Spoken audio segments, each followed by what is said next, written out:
ఊహించి ఈ విధమైన ప్రెస్ రిలీజ్ ఇచ్చారు. అఫీషియల్గా ఇలాంటి ప్రెస్ రిలీజ్ ఇస్తున్నారంటే మీరు భుజాలు తడుముకుంటున్నట్టు కాదా అని అడుగుతా ఉన్నాం. ఖచ్చితంగా దొరికిపోయామని, మీరే ఈ దాడి విజయవాడ నగరంలోకి ఎంటర్ అయిన తర్వాత ముఖ్యంగా గుంటూరు నుంచి జనసమూహాలు జగన్మోహన్ రెడ్డి గారి బస్సు యాత్రకు తగ్గుతాయని మీరు భావించి ఏదైతే కలలు కన్నారో, కృష్ణా వారధి పోటెత్తడంతో పాటు జనంతో విజయవాడ జనసంద్రంగా మారి ఒక ప్రవాహంలాగా ఉన్న జనాన్ని చూసి ఓర్చుకోలేక మీరే ముఖ్యమంత్రి వైఎస్ జగన్మోహన్ రెడ్డి గారి మీద దాడి చేశారని ఖచ్చితంగా అనిపిస్తోంది.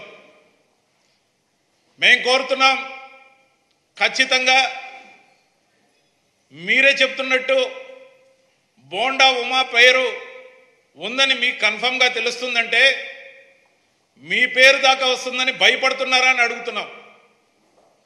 అసలు ఎవరు అధికారికంగా విచారణ గురించి చెప్పకపోతే ఏ బోండా ఉన్నాడో ఏ బజ్జీ ఉన్నాడో మీకు ఎలా తెలుసని అడుగుతున్నాం. మరీ ముఖ్యంగా మీరు ముక్తాయించిన అంశాలు ఏవైతే ఉన్నాయో, ఒకవైపున జనజాతరలాగా వైఎస్ జగన్మోహన్ రెడ్డి గారి యాత్ర అటు గుంటూరు ఇటు విజయవాడ కృష్ణా జిల్లా దాటి ఉభయ గోదావరి జిల్లాల్లో కూడా జన గోదావరి లాగా ఏదైతే సాగుతుందో, బెంబేలెత్తిపోయిన మీరు పైకి స్టేట్మెంట్లు ఏ విధంగా ఇస్తున్నారంటే మేము ఆదరణ కోల్పోయామని మీరు చెప్తున్నారు.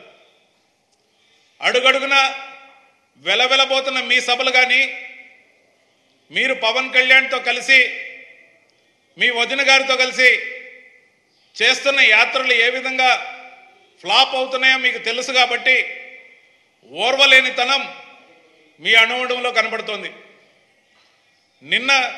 మొన్న కూడా బాలకృష్ణ ఏదైతే ఆ కర్నూలు జిల్లాలో పర్యటన చేశాడో అక్కడ జనం లేక వెలవెలబోయారు. మరోవైపున దత్తపుత్రుడి కోసం మీ పుత్రుడు, మీ దృష్టిలో ఉత్తపుత్రుడు నారా లోకేష్ ఏ సభకి పనికిరాని వ్యక్తిగా మీరే పక్కన పెట్టారు. అంతేకాకుండా మీ దత్తపుత్రుడు పవన్ కళ్యాణ్ ఫ్రస్ట్రేషన్ ఎక్కువై సభలో మొన్న నాదెండ్ల మనోహర్ గారితో కలిసి తెనాలిలో జరిగిన మీటింగ్లో హఠాత్తుగా పూనకానికి లోనైనట్టు పిచ్చి పిచ్చిగా ప్రవర్తించడంతో పాటు ఊగిపోతూ అతను చేసిన వికృతమైన చేష్టలు ఏవైతే ఉన్నాయో అనుమానాలు వస్తున్నాయి, మాకే కాదు జనాలకు కూడా. ముఖ్యంగా అతనేమన్నా మత్తు మందులకు బానిసయ్యాడా, మందు సేవించి ఆ విధంగా ప్రవర్తిస్తున్నాడా, యువతని వచ్చిన జనాన్ని కూడా అవహేళన చేసే రీతిలో ఏదైతే పిచ్చి పిచ్చిగా మాట్లాడడంతో పాటు పిచ్చి పిచ్చి ప్రవర్తన పూనకాలు ఏవైతే వస్తున్నాయో ఇవన్నీ కూడా మీ కూటమి ఏదైతే ఉందో బీజేపీ, జనసేన, తెలుగుదేశం పార్టీల కూటమి పూర్తిగా విఫలమైందని తెలుస్తోంది. అందుకే మీకు అణువణువున కూడా టెన్షన్, ఓడిపోతామనే భయం, అడుగడుగున ఫ్రస్ట్రేషన్కు గురవుతున్నారు. దాంతోపాటు పైకి మేము పోటీ పడుతున్నది తెలుగుదేశం, జనసేన, బీజేపీ కూటమితో అని అందరూ అనుకుంటున్నారు. కానీ అసలు విషయం ఏంటంటే మేం పోటీ పడుతున్నది Chandrababu Naidu, Ramoji Rao, ABN Andhra Jyothi Radhakrishna, TV five BR Naidu అనే దుష్ట చతుష్టయం యొక్క కూటమితో పోటీ పడుతున్నాం. ఖచ్చితంగా కూడా ఈ కూటమి భవిష్యత్తు కూడా రాబోయే రోజుల్లో ఖచ్చితంగా తెల్లారుతుంది. వాళ్ళకి ఎందుకు ఇంత ఆందోళన అంటే రామోజీరావు మార్గదర్శి కేసులో పీకల్లోతి మునిగి ఉన్నాడు. ఇదే ప్రభుత్వం మళ్ళీ వస్తే ఉనికి గల్లంతవుతుందని భయం. మరి ఏబిఎన్ రాధాకృష్ణకి కానీ బిఆర్ నాయుడుకి కానీ అనేక ఆందోళనలు ఉన్నాయి. వాళ్ళ భవిష్యత్తు ఏమవుద్దో తెలియని పరిస్థితి. ముఖ్యంగా ఏబిఎన్ రాధాకృష్ణ ఆధ్వర్యంలో కాంగ్రెస్ని కూడా మేనేజ్ చేసి అవాకులు చవాకులు ఏదైతే పేలుతున్నారో కడప జిల్లా నుండి మొదలైన ఆ స్కిట్లన్నీ కూడా ఏబిఎన్ రాధాకృష్ణవే అని అందరికీ తెలుసు. దాచినా దాగేవి కాదు ఇవి. ఖచ్చితంగా కూడా రాబోయే రోజుల్లో మీరు చేసే అన్ని ప్రయత్నాలు బెడిసి కొడతాయి.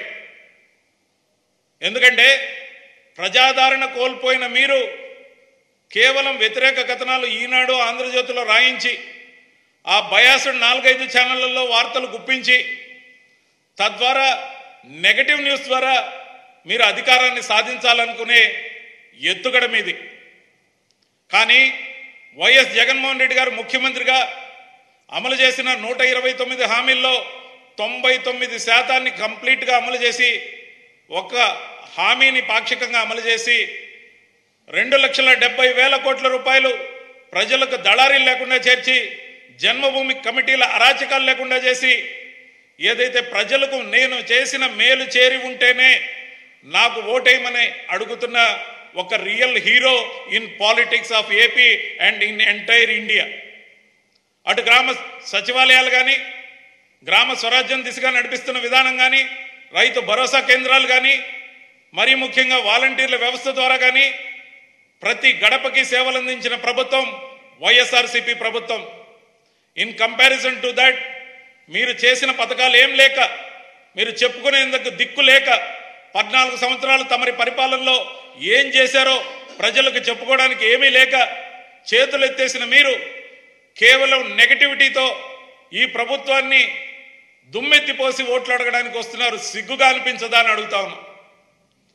అందుకే తెలుగుదేశం పార్టీ ఎలక్షన్కి ముందే టీడీపీ అంటే టోటల్గా దివాలా తీసిన పార్టీ అయింది. జూన్ 4వ తేదీ మధ్యాహ్నానికి టీడీపీ అంటే తూర్పు తిరిగి దండం పెట్టే పార్టీగా ఖచ్చితంగా రిజల్ట్స్ ఉంటాయని తెలియజేస్తున్నాం.